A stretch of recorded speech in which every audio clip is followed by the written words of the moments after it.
dalam channel Bimbel Online. Bagaimana kabar kalian semua? Semoga dimanapun kalian berada, kalian selalu sehat, tetap ceria, dan tentunya tambah semangat lagi belajarnya.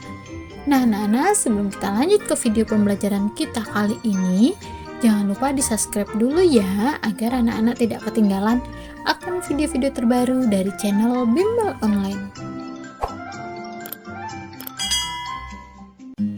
Anak-anak semua, di video kita kali ini kita akan sama-sama membahas mata pelajaran IPAS atau Ilmu Pengetahuan Alam dan Sosial untuk kelas 5 semester 1 kurikulum Merdeka, yaitu bab 1, melihat karena cahaya, mendengar karena bunyi, bagian topik B, melihat karena cahaya.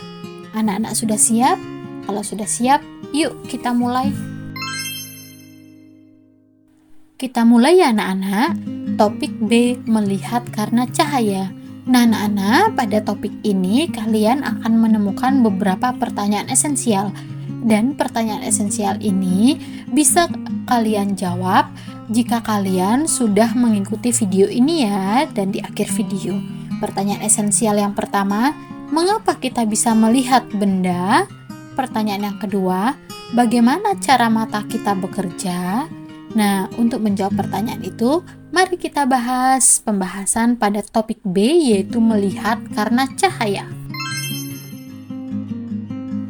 Nah, anak-anak, kita baca ceritanya dulu yuk. Aga, Mia, Dara, Ian, dan Banu sedang bermain di halaman sekolah. Mata Aga ditutup kain dan dia harus mencari teman-temannya. Aga tidak bisa melihat karena gelap. Sebenarnya, bagaimana mata kita bisa melihat?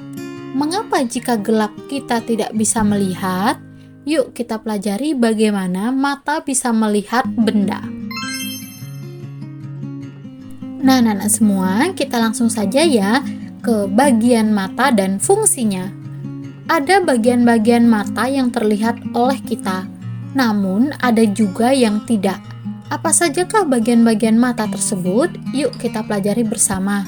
Yang pertama, bagian mata yang terlihat dan fungsinya. Anak-anak, perhatikan gambar di bawah ini untuk mengetahui bagian-bagian mata yang terlihat oleh kita beserta fungsinya. Bagian yang pertama, yang dari atas ya anak-anak, itu ada alis. Fungsi dari alis yaitu melindungi mata kita dari air atau keringat agar tidak masuk ke dalam mata. Kita turun ke bagian berikutnya, yaitu bulu mata. Bulu mata memiliki fungsi yaitu melindungi mata kita dari benda asing seperti debu atau kotoran. Selanjutnya, ada lipatan mata. Lipatan mata yaitu memiliki fungsi kulit yang melindungi bagian depan bola mata dan berfungsi juga untuk membasahi bagian depan mata dengan air mata saat mengedip. Selanjutnya ke bagian dalam mata ya anak-anak, itu ada pupil. Pupil ini adalah bagian mata di tengah iris, merupakan celah tempat masuknya cahaya ke bagian dalam mata. Selanjutnya ada iris, yaitu adalah bagian mata yang berwarna, berfungsi untuk mengatur jumlah cahaya yang masuk ke mata. Selanjutnya, sebelah iris itu ada sklera atau selaput putih, yang bagian putih di mata kita itu ya anak-anak. Bagian berwarna putih dan keras pada bola mata. Otot-otot yang membuat mata kita bergerak menempel pada sklera dan memiliki fungsi untuk melindungi bagian penting dalam mata. Yang kedua yaitu membesar dan mengecilnya pupil. Nah anak-anak, tahukah kalian jika pupil bisa membesar dan mengecil? Pupil ini sangat sensitif terhadap cahaya. Dan anak-anak perhatikan gambar berikut untuk mengetahui lebih jelas.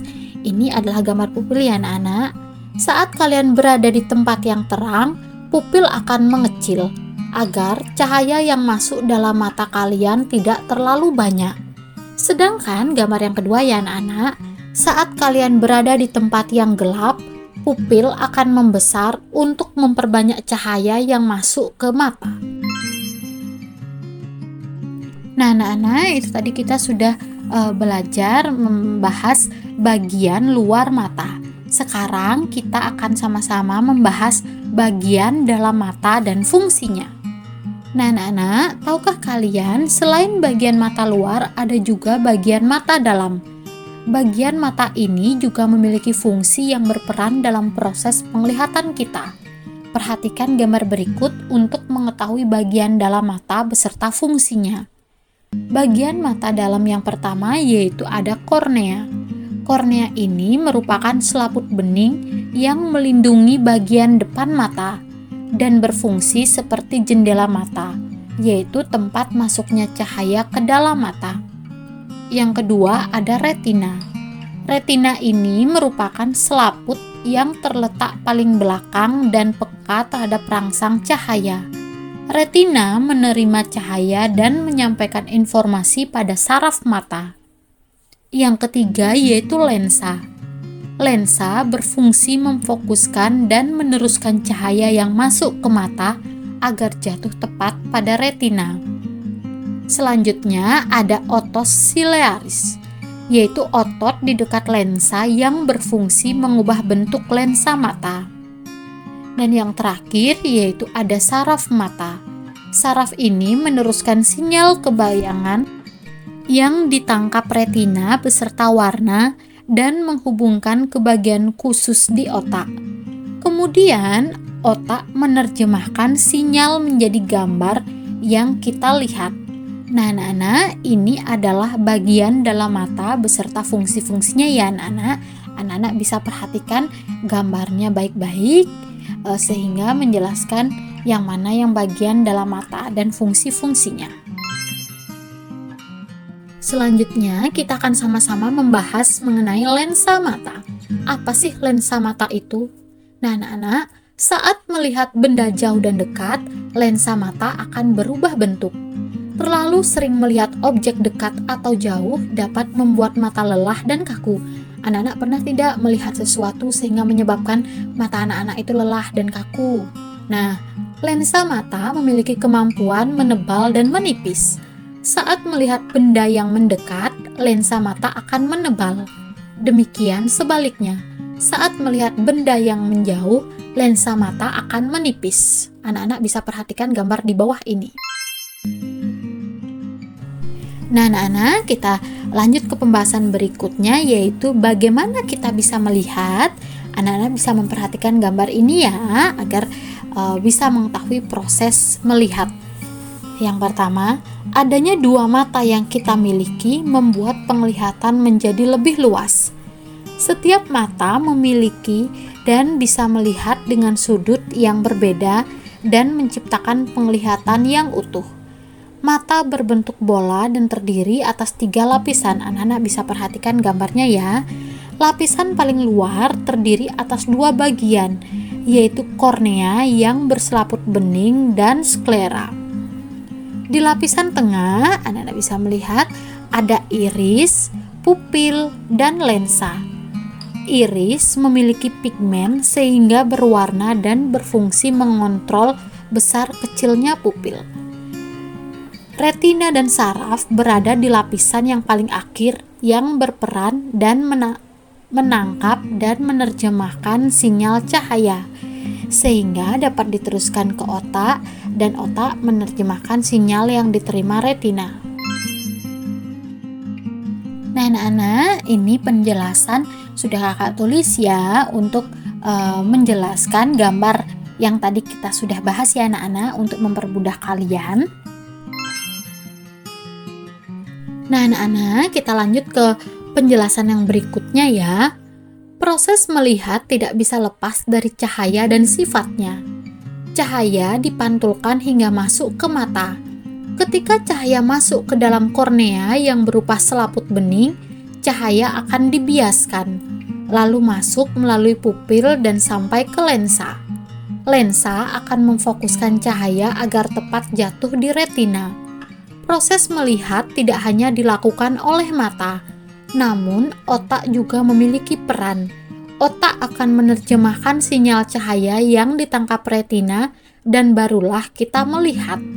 otak juga akan merekam apa yang kita lihat sebagai sebuah ingatan. Nah, anak-anak, yuk kita lanjut ke bagian gangguan penglihatan pada manusia. Gangguan penglihatan pada manusia bisa disebabkan banyak hal. Ada yang merupakan bawaan sejak lahir, akibat dari penyakit lain, faktor usia, atau kebiasaan yang tidak baik.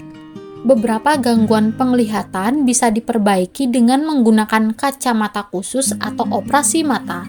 Berikut ini beberapa gangguan penglihatan pada manusia. Yuk kita bahas bersama-sama. Gangguan penglihatan yang pertama yaitu rabun jauh. Apa sih rabun jauh itu? Rabun jauh merupakan ketidakmampuan mata melihat benda dalam jarak jauh secara jelas. Penyebabnya bisa perilaku tidak sehat, seperti contohnya membaca sambil tiduran, membaca dengan penerangan yang minim, terlalu lama melihat layar televisi, komputer maupun HP, atau kurang mengkonsumsi makanan yang mengandung vitamin A. Gangguan ini bisa juga terjadi karena faktor keturunan. Penderita rabun jauh dapat dibantu dengan menggunakan kacamata minus. Itu tadi rabun jauh. Sekarang kita ke yang kedua yaitu rabun dekat.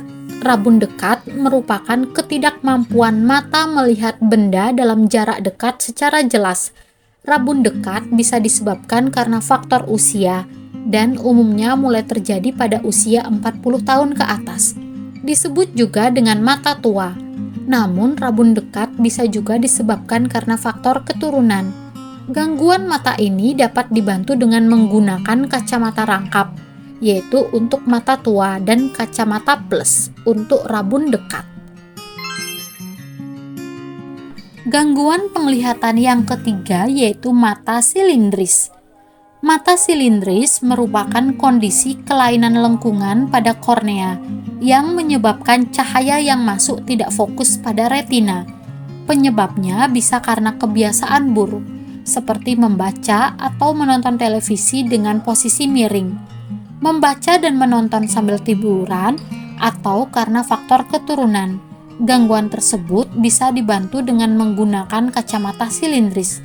Nah, jadi kalau kalian main HP atau membaca sambil tiduran dengan posisi miring, itu anak-anak bisa menyebabkan mata silindris.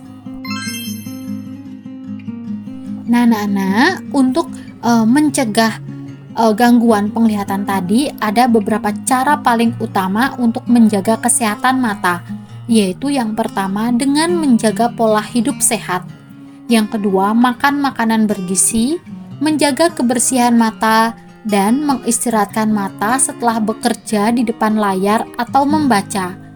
Tidak merokok dan menghindari asap juga merupakan beberapa cara untuk mencegah kerusakan mata. Oleh karena penglihatan merupakan sebuah sistem, maka gangguan pada salah satu bagiannya akan membuat seseorang mengalami gangguan penglihatan seterusnya.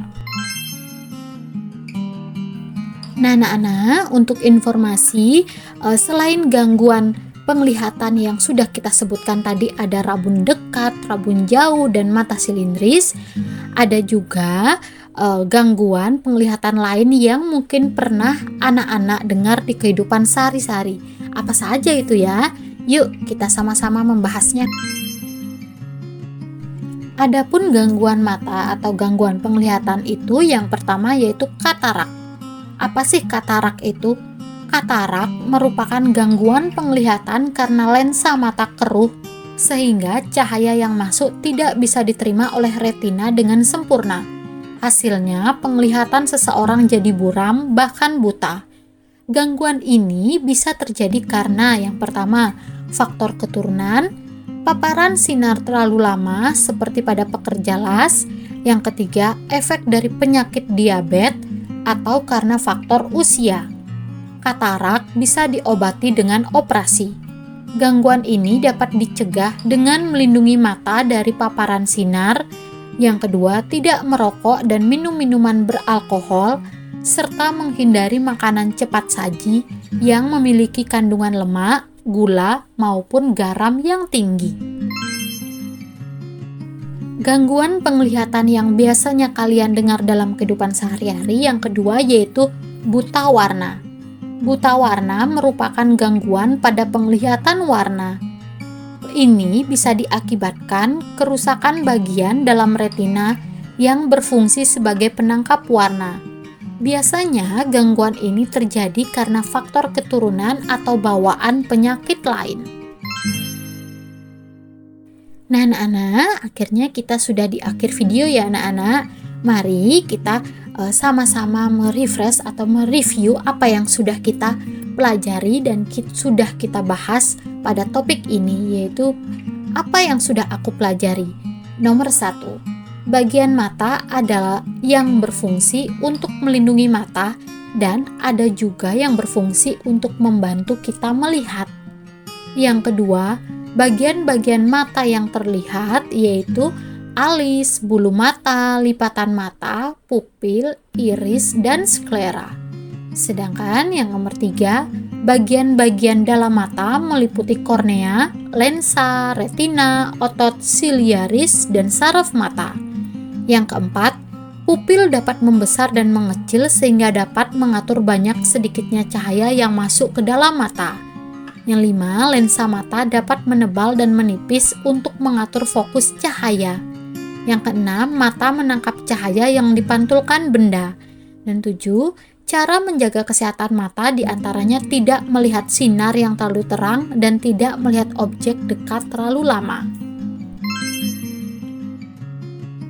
Nah anak-anak, itu tadi kita sudah sama-sama membahas yaitu untuk topik B, melihat karena cahaya. Kita juga sudah sama-sama melihat bagaimana proses melihat, bagian-bagian mata yaitu bagian mata dalam maupun bagian mata luar, dan gangguan-gangguan penglihatan serta cara-cara untuk menjaga kesehatan mata dan penyebab gangguan penglihatan itu. Semoga dengan video-video ini dapat membantu anak-anak dalam belajar ya anak-anak. Dan tentunya jika video ini bermanfaat buat kalian, jangan lupa di like, komen, share, dan juga subscribe ya anak-anak. Sampai jumpa di video selanjutnya. Tetap semangat, tetap ceria dimanapun kalian berada. Salam sehat. Sampai jumpa anak-anak. See you next time.